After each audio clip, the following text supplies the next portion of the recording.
So first law of thermodynamics हमने देख लिया था और अब हम चलते हैं उसके एप्लीकेशन पार्ट पे।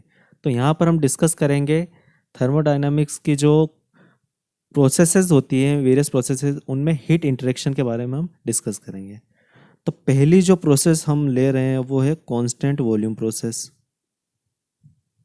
कांस्टेंट वॉल्यूम प्रोसेस, तो सबसे पहले तो मैं लिख देता हूँ जो हमने थर्मोडायनामिक्स के फर्स्ट लॉ से इक्वेशन एक ऑब्टेन करी थी, that is D U equal to D Q plus D W.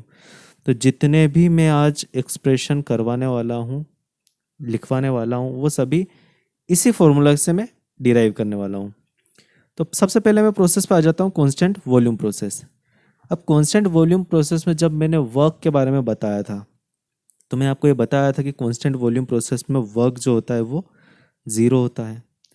तो अगर इस प्रोसेस में वर्क ज़ीरो हो जाएगा तो इस इक्वेशन नंबर 1 के हिसाब से डी यू इक्वल हो जाएगा डी क्यू के। और सी पी सी वी वाले कॉन्सेप्ट में हमने देख लिया था कि D U equal D Q equal होता है N C V delta T. For a finite change delta T हम यूज़ करते हैं, और for 1 mole of gas just C V D T. तो ये कांस्टेंट वॉल्यूम प्रेशर के लिए हो जाएगी हीट की वैल्यू, क्यू की वैल्यू, और वर्क ज़ीरो। ये इसके स्टैंडर्ड रिजल्ट, इसे इसे आपको यो नोट करना है। और ये दिखने में सिंपल चीज़ है, बट गेट में इससे काफ़ी ज़्यादा क्वेश्चन पूछे जाते हैं, और जब क्वेश्चन सामने आते हैं तो हम कर भी नहीं पाते। ये भी मैं अभी से बता दे रहा हूँ, ये इतना सिंपल है फिर भी हम नहीं कर पाते हैं। तो इसे आप नोट कर लीजिए। अब हम चलते हैं आगे कांस्टेंट प्रेशर प्रोसेस पे। तो कांस्टेंट वॉल्यूम प्रोसेस हो गई। अगली प्रोसेस हमारे पास है constant pressure process. Second process constant pressure. Constant pressure process में हमने देखा था कि जो वर्क होता है वो होता है negative of P external delta we, यही होता है वर्क। और पी एक्सटर्नल को मैंने बोला था कि हर बार पी एक्सटर्नल लिखने की ज़रूरत नहीं है, अंडरस्टूड रहता है कि पी एक्सटर्नल है। तो वर्क हो जाएगा माइनस पी डेल्टा वी, और जो हीट हो जाएगी क्यू वो हो जाएगी N C P delta T. ये भी आपको पता होगा क्योंकि हमने जब एक्सप्रेशन डिराइव किया था सी पी का, तब उस टाइम पे हमने देखा था कि क्यू जो होता है वो N C P delta T होता है। तो इस केस में कांस्टेंट प्रेशर के केस में वर्क भी होगा और हीट की भी वैल्यू आएगी। ठीक है, तो यही जो हीट है वही इतना वर्क कर रही है। जब हमने बोला था ना कि वह हीट प्रोवाइड करने से वर्क प्रोड्यूस होगा, तो यही वाली बात है। कांस्टेंट प्रेशर के लिए आप वर्क लिख लीजिए और हीट भी लिख लीजिए, दोनों होती है। तो जो डी यू हो जाएगा, डी यू नहीं, मैं फाइनाइट चेंज के लिए लिखना चाहूँगा यहाँ पर। डी यू को डेल्टा यू लिखता हूँ मैं।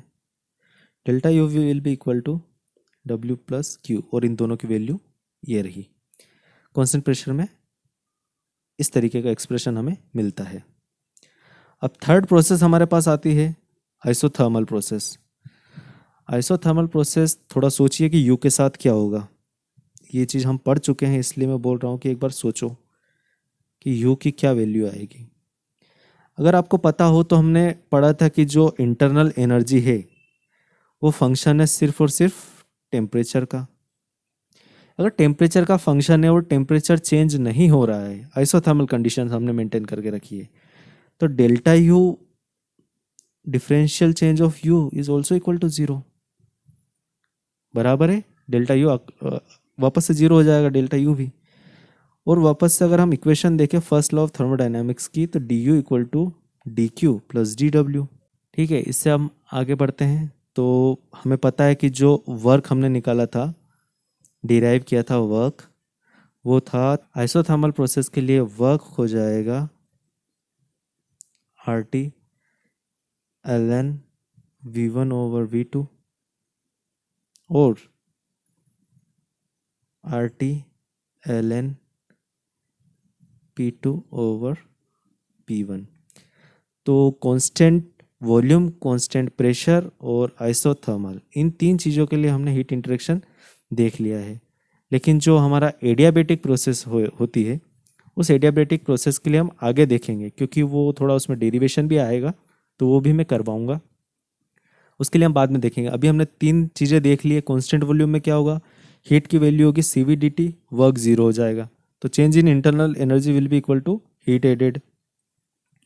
कांस्टेंट प्रेशर में वर्क भी होगा और हीट की भी वैल्यू जो आएगी, तो इंटरनल एनर्जी में जो चेंज होगा दोनों का कंट्रीब्यूशन होगा। और आइसोथर्मल में इंटरनल एनर्जी में कोई चेंज नहीं होगा, जितना भी चेंज होगा वो वर्क और हीट के बीच में इंटरेक्शन होगी। तो इनके न्यूमेरिकल्स अब हम करेंगे और काफ़ी ज़्यादा इंपॉर्टेंट है। मैं वापस से बोल रहा हूँ, काफ़ी ज़्यादा इंपॉर्टेंट है टॉपिक। इसके बाद में फिर एडियाबेटिक पर जाएंगे इनके न्यूमेरिकल्स करने के बाद में।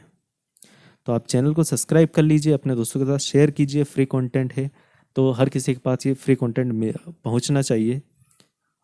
और मेरा जो टेलीग्राम पे मैंने ग्रुप बनाया उसे ज्वाइन कर लेना आप, और इंस्टाग्राम पे मुझे फॉलो कर लेना।